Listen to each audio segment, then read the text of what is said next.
again, and today I'd like to talk about why I enjoy manga, manhua, and manhwa, and why these particular things are so good for someone like myself, but not just someone like myself, but also for other people who might be interested in checking it out. Now, I've got a bit of a small article I found online, and this will sort of help with what I'm trying to help get across. And this is the Hook to Books website, and big thanks and shout out to them. I don't know if they've got a YouTube channel or not, but if they happen to have one, thanks again. And it's nice that they've got this up here.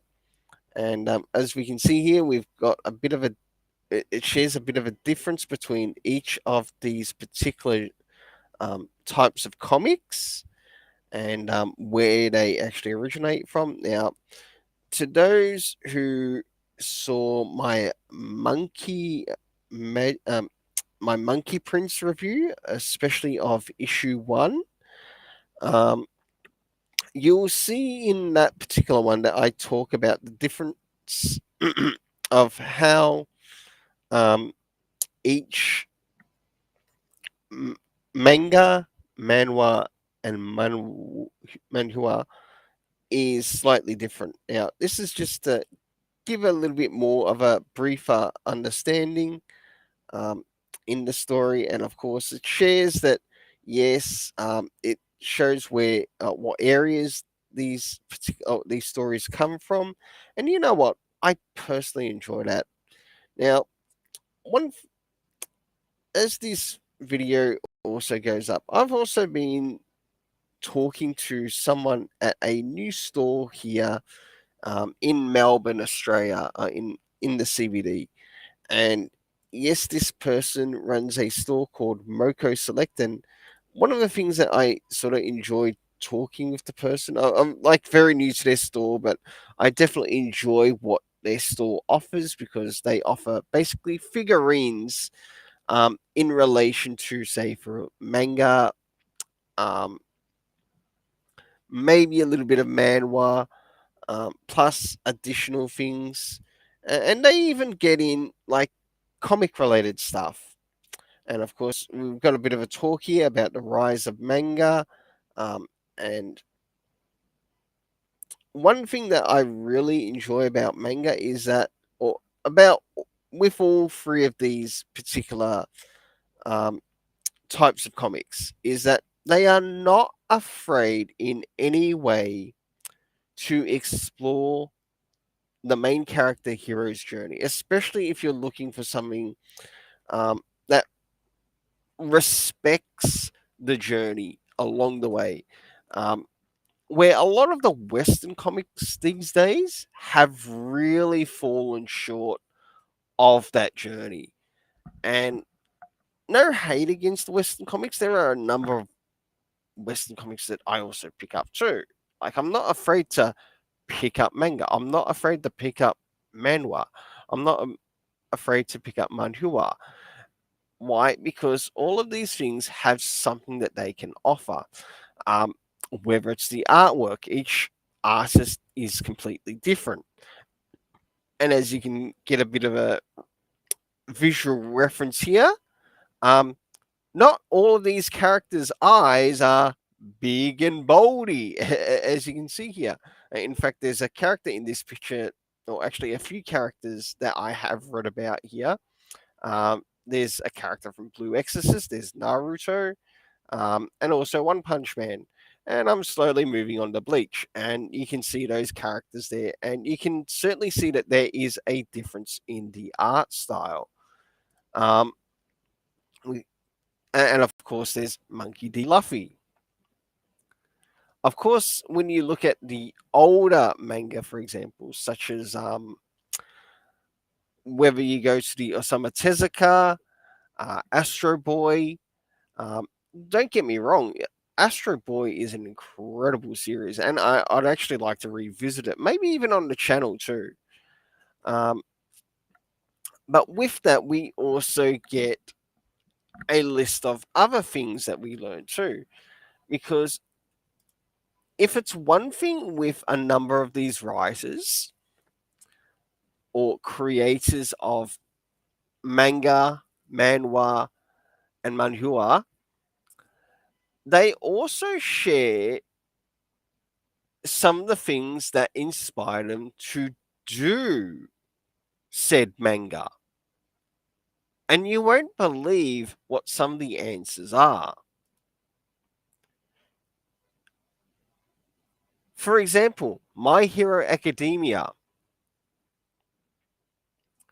The creator of that is inspired by, first things first, let's not forget, we have Star Wars. Now, is Star Wars a Eastern concept? Is it in any shape or form related to what comes out in the Japanese manga or the manhwa?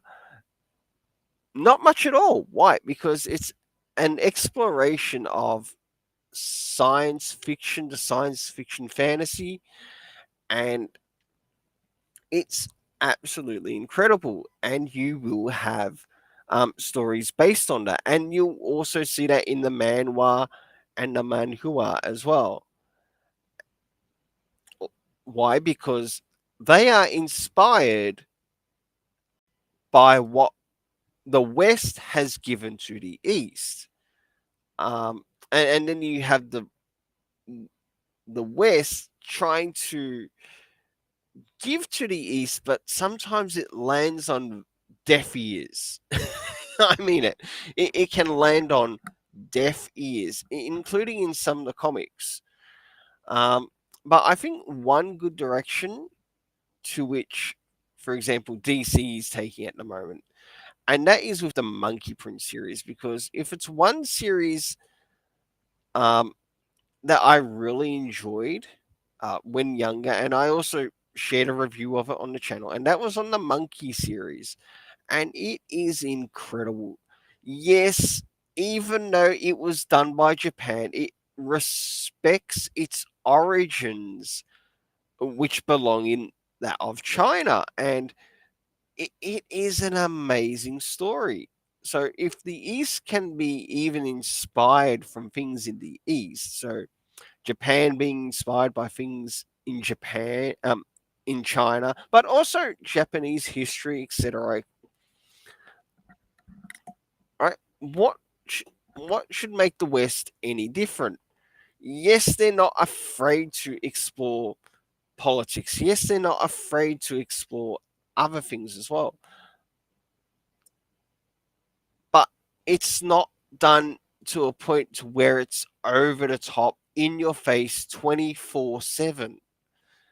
And this is why people give the impression, give the answer is that poli- uh, comics have become way too political. Well, in some cases, they feel more like a political propaganda pamphlet. And that's the last thing that you want in your face, in your storytelling.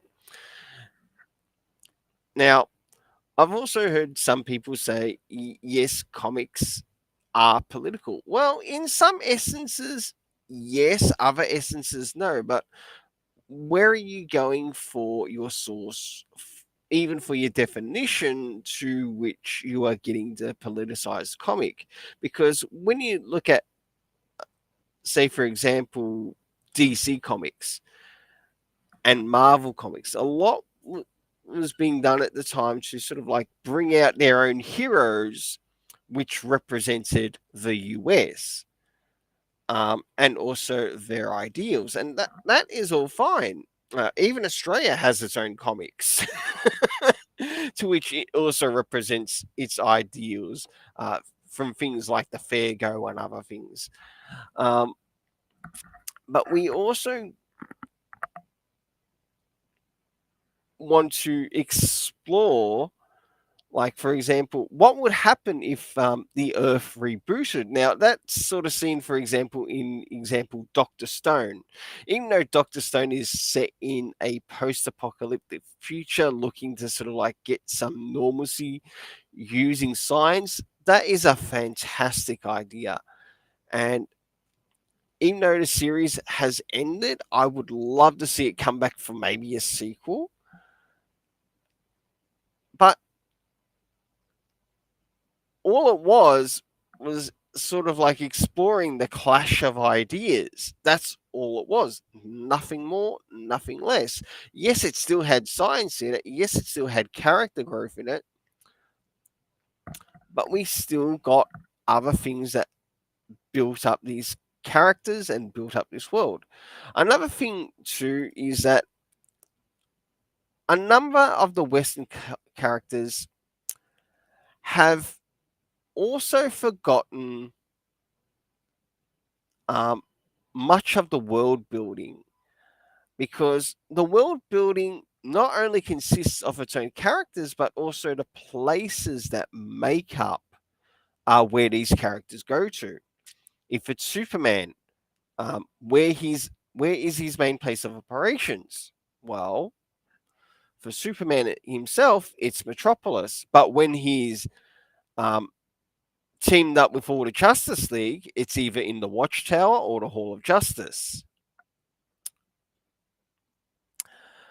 Another example of this, if I were to bring this over to manga, manhwa, and manhua related, we've got Fairy Tale. Now, I've not someone who's watched the Fairy Tale series, but in that series they have a guild. Um, in Hunter x Hunter, they have different specialized hunters that specialize in different areas. So each one explores a certain aspect to which helps make up that world. Uh, Yusuke from Yu Yu Hakusho is at one time a detective of the paranormal or of some paranormal events. And that is absolutely amazing. It is incredible. And we need things like this. Um, in regards to, say, Chinese storytelling, I love the story of the Journey to the East. And if it wasn't for Japan bringing out the Monkey series, I probably, number one, would not have known about the story of the Journey to the East. But I still want to check out more in relation to that story. I've seen, I think, one movie as well in relation to it too, and then there's whatever that they've branched out into series. It's really good, and it gets the reader um, inspired to read more.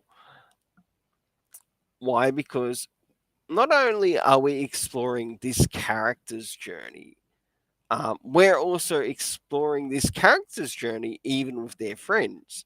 And this, again, is seen with all three of these types of comics.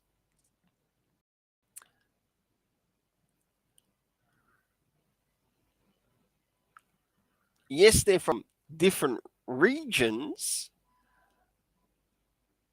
but you also get to learn, for example, what is the mythology around certain regions, or how even they explore their own worlds for us to explore.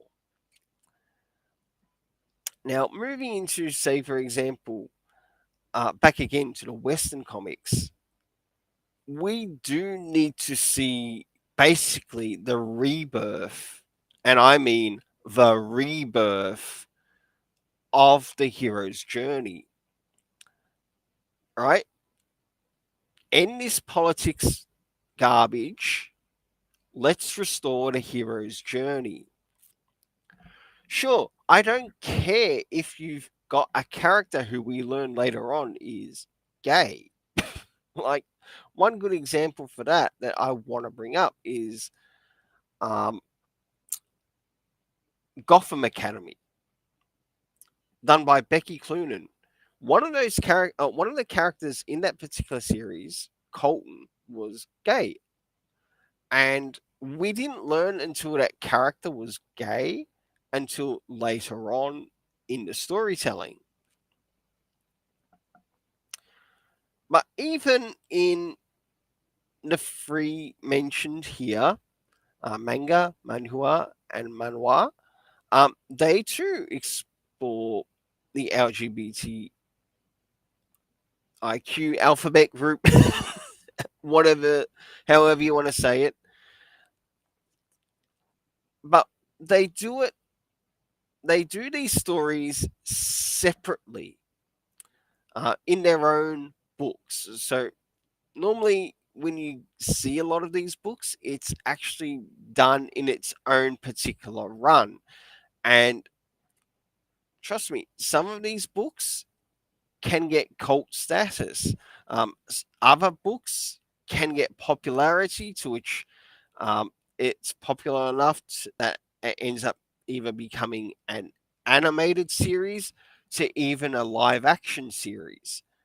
And they're not afraid in manga, manhwa, and manhwa um, to give core source content where in the West it's like they're scared like mice to be completely honest. They have become scared like mice, scared of the big cat which has become manga, manhwa, and manhua. And let's not also forget maybe even some of the European titles, which are maybe even outselling them to even indie titles. Now, building up back again in this, in in a lot of essences, manga, manhwa, and manhua are also an independent comic source or an independent graphic novel source to which someone can go and read and pick up. And yes, the fact that it's in a graphic novel form makes it so much easier. Yes, there's webtoons, and to those who watch the channel, you've probably seen me do cover some webtoons, and I do plan on covering more. Whatever titles they are, I'm not too sure yet, but I do know the main titles I do tend to stick with, and that is the Wayne Family Adventures, and I enjoy what they have done with that story. About the only thing that I would sort of change in relation to for what DC Comics is doing with their webtoons is give a recommendation at the end of each webtoon to, for example,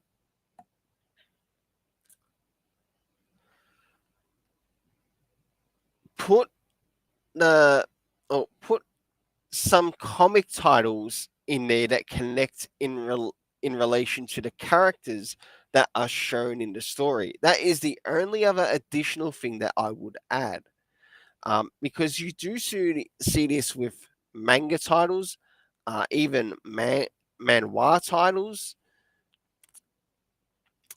With the ablaze I've picked up, with the breaker, there are still recommendations of manga or manhwa that I can read and check out. Um, Solo leveling is a manhwa that I want to pick up, and only because of what people have said about it in reviews. That's one reason why I'd like to pick it up, because I want to enjoy and explore this hero's journey. Because without the hero's journey, or without the main character's journey, like we do desire to see a beginning, a middle, and an end. Not only that, the closest thing that reached manga mainly in relation to, for example, DC Comics. And I'm going to say this bluntly, and that is the Super Sons with Peter J. Tomasi, Patrick Gleason, and also Jorge Jimenez, plus the additional creators that have worked on the series, or the additional artists, pencilers, letterers that have also worked on that series. Because without having this hero's journey, we need to see, okay, what is the character's adversary? Because every character needs an adversary of sorts or a rival. Where with Haikyuu, his rival, or the character in Haikyuu, for one example, it might be one of his teammates. We already know with Naruto, his rival is Sasuke, but Sasuke also becomes his good friend. In relation to some of the webtoon titles, I still need to read a little bit more of them, but what I've read of them so far, um, maybe for one example, one's rival might be someone that might be of a different news group that might get bigger bigger stories than what the main character is getting, until it builds up and reaches the very end. We required a hero's journey quite a lot, and manga, manhua, and manhwa aren't afraid to explore it, and they do many different ways, and that's the truth. They do it in many different ways, and the fact that they do it many different ways also shows that their artwork is done in many different ways,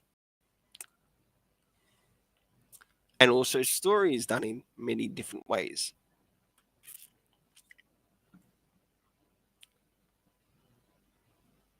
And by that, we do learn not only that, cultural aspects amongst many things, but we get to see what each person personally enjoys. And I know for the person who did Blue Exorcist, now I'll go back to this. No, not here, up here.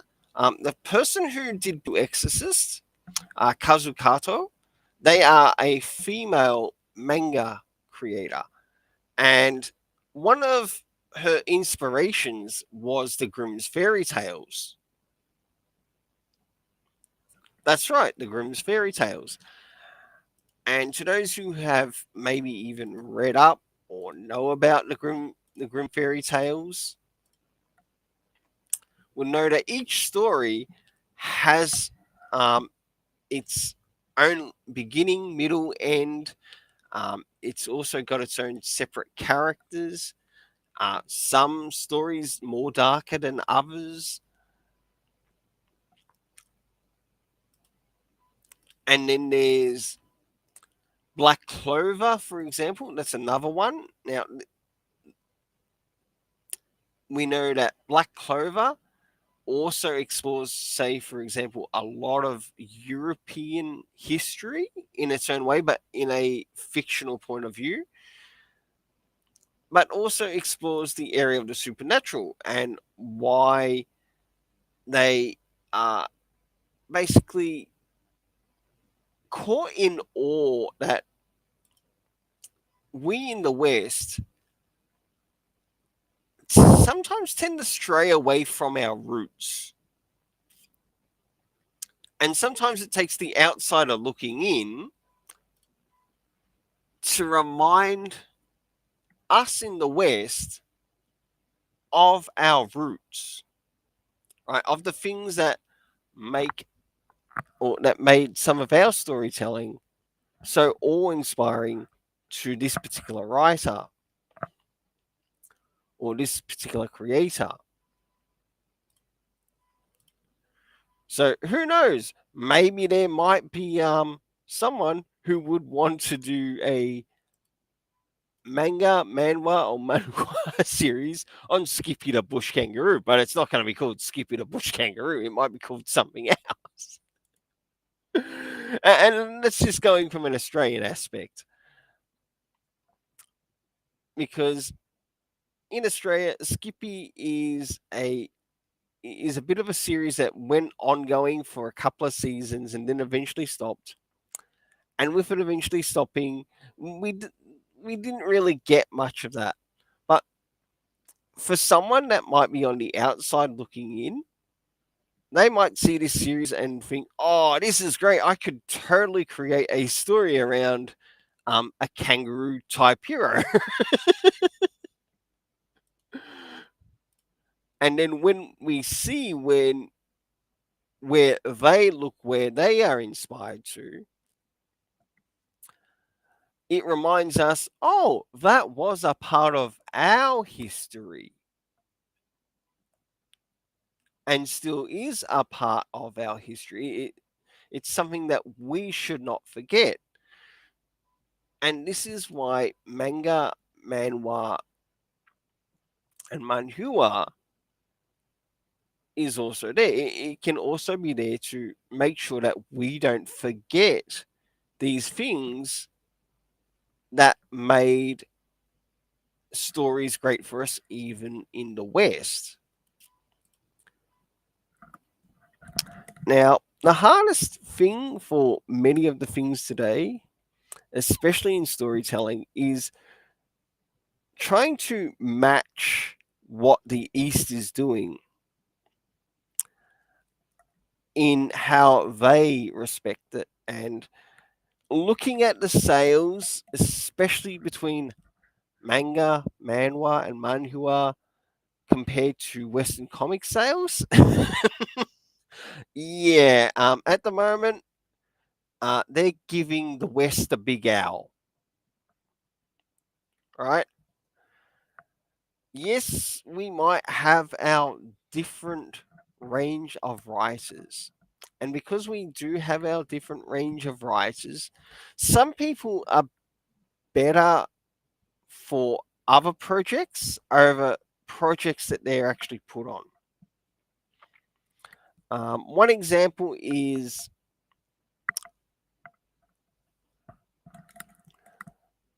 as much as I dislike both Robbie Thompson and Adam Glass, I have managed to come across something in relation to what Adam Glass did. And he did a story in Independent called Brick, and it's a story that revolves sort of like a young hero's journey to which he wants to become a hero of the neighborhood because there's gangs and that. And the thing is, this story is an independent story. It's not in DC, but it's probably one story that I enjoy more than the damage that he played a part in destroying Damian Wayne's character.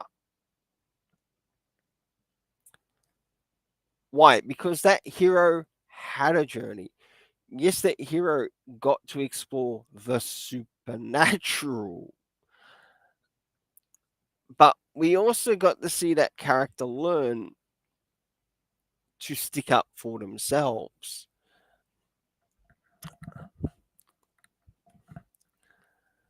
When it moves when it moves to bringing him into DC Comics to write, he is personally not best suited to write the Teen Titans.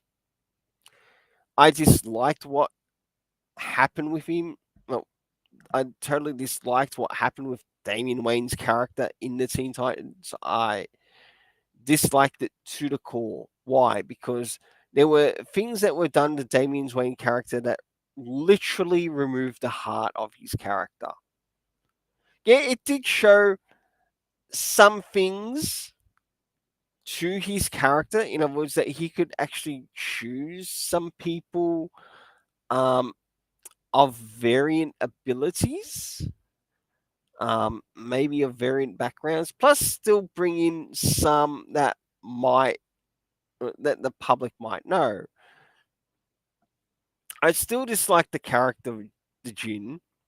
That character ruined the story.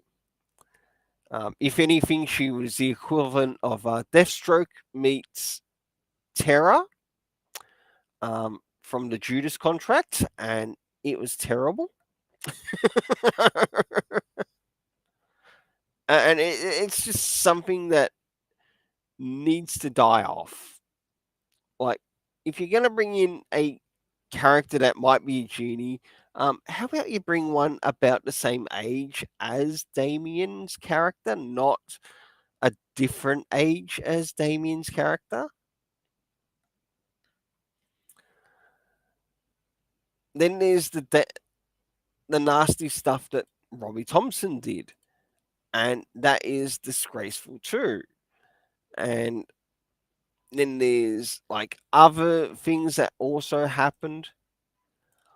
But when we move into writers who can execute not only in the indie but also in mainstream DC Comics, for example, I'm using DC Comics here because I do mainly read DC Comics more than Marvel and independent. Peter J. Tomasi can write really good independent comics just as well as he can write um, very good DC comics. And it wouldn't matter what title you put him on. He's written, for example, Nightwing, to which I think um, there was a graphic novel that came out, and I think it was covered about, might have been 6 to maybe 12 issues. And it was a fantastic story in that. The next thing that Peter J. Tomasi is fantastic for, not only that, he also has editor experience.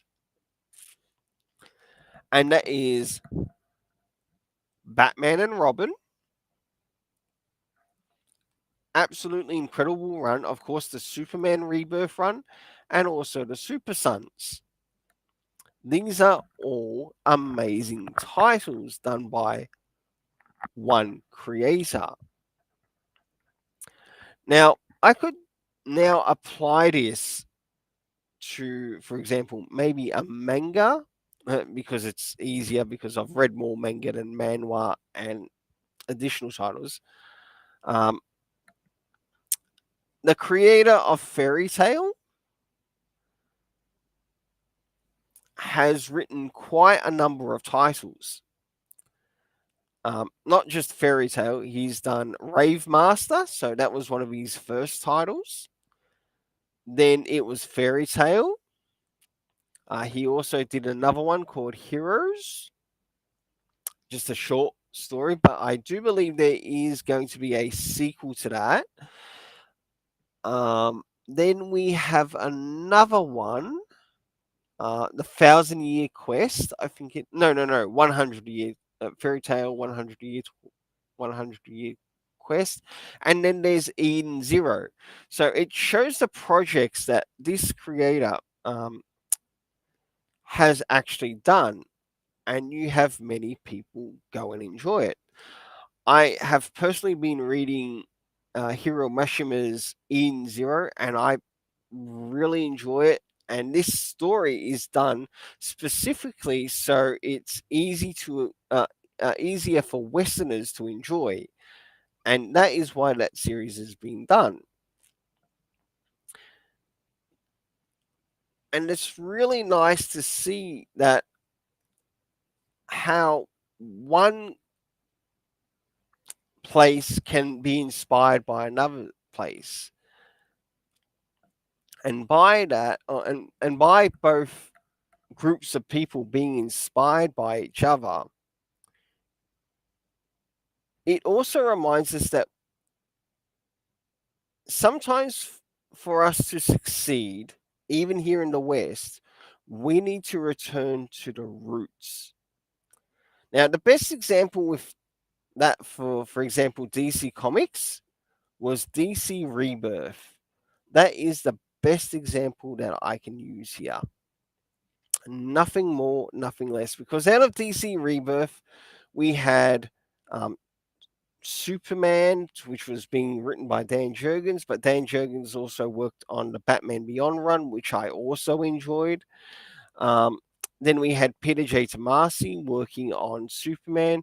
Of course, at the time we had Tinian working on Detective Comics, and there were a number of good stories in there that I also enjoyed. And then, of course, we had Tom King on Batman, and there were a number of hit and miss stories in the Tom King. Then we had it returned to Tinian. And over time, some of those stories just became a mess. It literally became a mess until we found some slow build up back for what was happening. For example, when Brian Michael Bendis was put on the Superman family, it brought the pure destruction, right? It played a big part on the pure destruction of Detective Comics. And on top of that, he was given so many titles, probably way too many titles to deal with. And he should have just been kept on Elseworlds permanently. And I mean it, just Elseworlds permanently. Now, in regards to Manga, Manhwa, and Manhua, whether they actually explore Elseworld stories. Actually, I believe one manga title has explored an Elseworld story, and that was dealing with Dragon Ball and the character of Yamcha. To which I heard that story was actually really well received. Well, I might begin to stop it here now. In relation to this discussion of why I enjoy manga, Manhua, and Manwha. And until then, let's keep it colorful. And actually, before I leave, if there is anything that you are reading, that you are enjoying, that come out of any three of these types of comics, where it's the Japanese comics, the manga, uh, the Chinese, the manhua, or the Korean, the manhwa, please let me know what you're enjoying in the comments. Well, until then, let's keep it colorful and have yourself an